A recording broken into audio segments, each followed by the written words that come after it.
Hello, guys. Good evening.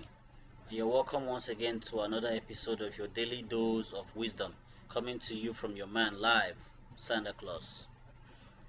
How was today? Well, we are doing fine from here. I trust you're doing well too. Today, we are looking at the power of the mind. The mind is a great machine, it's a great weapon, it's a great invention, it is a great creation that has been blessed and bestowed to man. If you are not informed, you are deformed.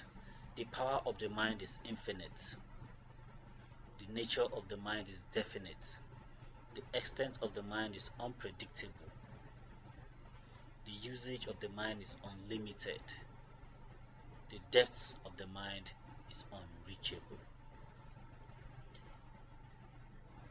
The Creator created man in the image of the Creator. That image is not this physical body, as some are led to believe. This nature is the mind. We could actually create things out of nothing with our minds. The men of old, they visualized a thing. Let's say a spoon. They visualized a spoon. They thought of a spoon till this spoon manifested into reality, into matter that you can actually hold and use. Nothing, creating something out of nothing.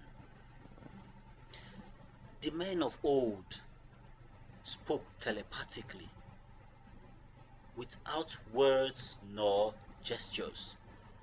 They could be millions of miles away. They could be in different continents, but they communicate without phones, but telepathically with the mind. They could teleport. They are there. The power of the mind. They could move atoms with their minds. The power of the mind is unlimited. You can use it for so many things. It is the microchip that nature has installed in us to make us to understand nature itself. Unfortunately, religion, spiritual liars have been teaching us to suppress this mind and believe in their dogma. You see, it is in your mind, like I always say, you can be Thanos, Spider-Man, Superman, Batman, Flash, and all the superheroes put together into one being inside your mind. Let me ask you one question. Think of something. Let's say a spoon, or rather a table. You designed the table, you drew it. You went to a carpenter. The carpenter actually produced that table with the exact description you gave him or her. Now the table is done. Look at that table and look at the one in your mind. Which is the original? Which is the photocopy?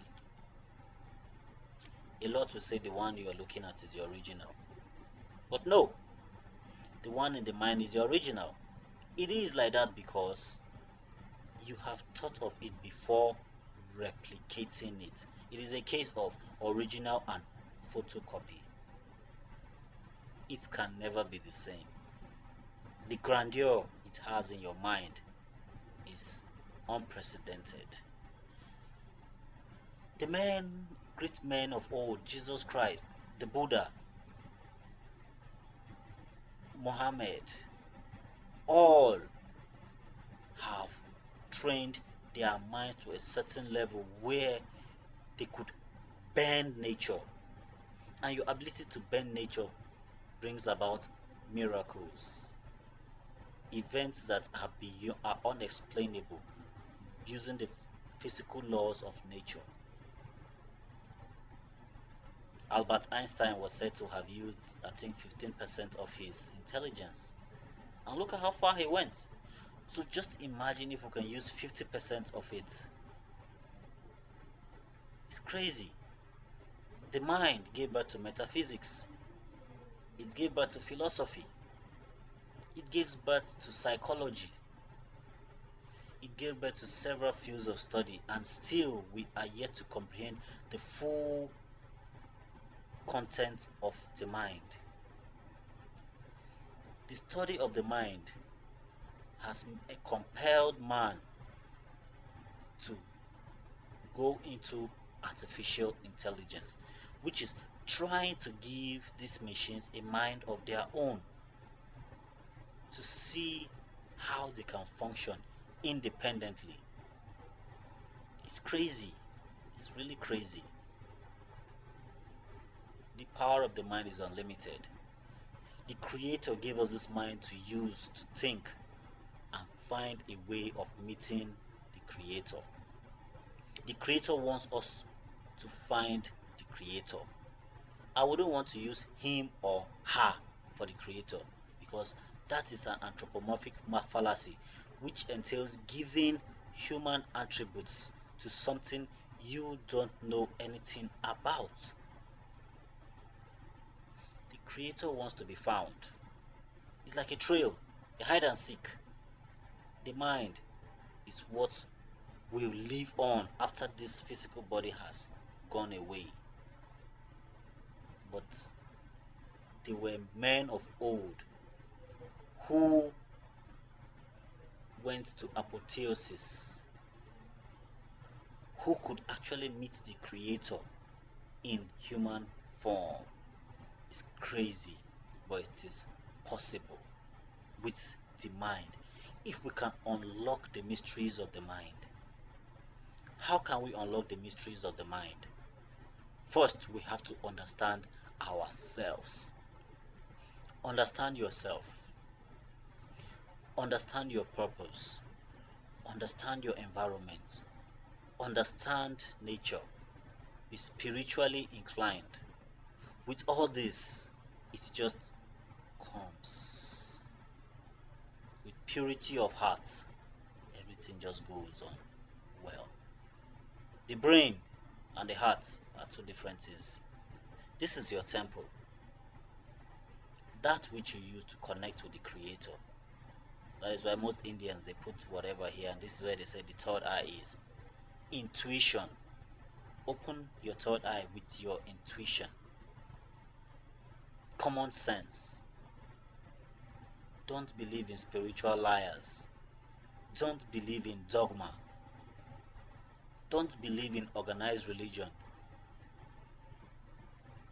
Be spiritually inclined. And when I mean spiritually, I don't mean you quoting the Bible beginning to Genesis to Revelation, or reciting the whole Quran. No. To be spiritually inclined means to understand yourself for a start. To take others as you take yourself. To love without the need to be loved back in return. It takes a matured mind to be able to train itself. A well-trained mind is better than a well-trained muscle. It is a crazy world we live in. But I can assure you that if you want to discover yourself, focus on the mind. Talk to yourself. Talk to the Creator. Talk to the Creator with your mind. Express yourself. Gist with the Creator using your mind. Be in a serene environment. Quiet.